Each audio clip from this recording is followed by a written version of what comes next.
Hi అండి, welcome to అమ్మ చేతి వంటలు. ఈరోజు వీడియోలో మామిడికాయ పప్పు ఎలా చేయాలో చూద్దాము. ముందుగా కందిపప్పు కడిగి పెట్టుకున్నాను. దీంట్లో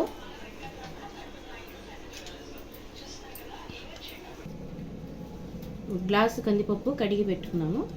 దీంట్లో కొద్దిగా ఉల్లిపాయ, ఒక టమాటా, మామిడికాయ అంటే కొంచెం పుల్లగా ఉంటుంది కాబట్టి టమాటా ఒకటే వేస్తాను, కొంచెం పచ్చిమిర్చి, మామిడికాయ ముక్కలు తరిగి పెట్టుకున్నాను.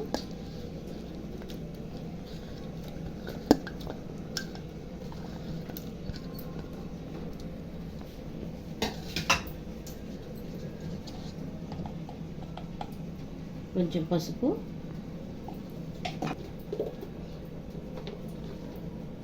కొంచెం కారం,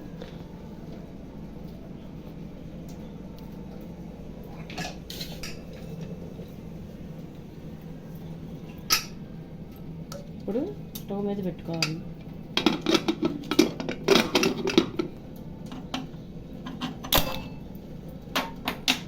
ఇప్పుడు కుక్కర్ 3 విజిల్స్ వచ్చినాక ఆపుతాం.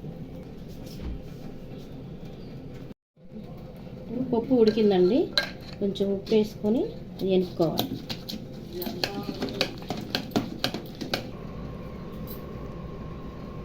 ఇప్పుడు స్టవ్ వెలిగించుకొని తాలింపు పెట్టుకోవాలి. గిన్నె పెట్టుకొని కొద్దిగా నూనె సరిపడా వేసుకోవాలి.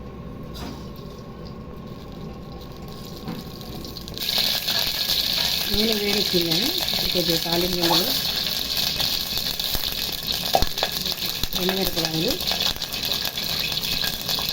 పెద్దమిరపకాయ ముక్కలుగా తరిగి పెట్టుకున్నాను. తాలింపు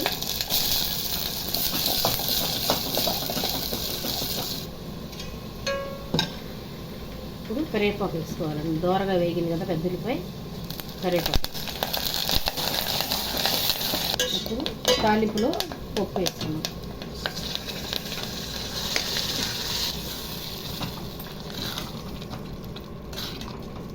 కొత్తిమీర గార్నిష్ చేస్తున్నాం. మామిడికాయ పప్పు రెడీ అయిందండి. స్టవ్ ఆఫ్ చేస్తున్నాను. మరొక వంటకంతో నెక్స్ట్ వీడియోలో కలుద్దాం. ఈ వీడియో కనుక నచ్చినట్లయితే లైక్ చేయండి, షేర్ చేయండి, సబ్స్క్రైబ్ చేయండి.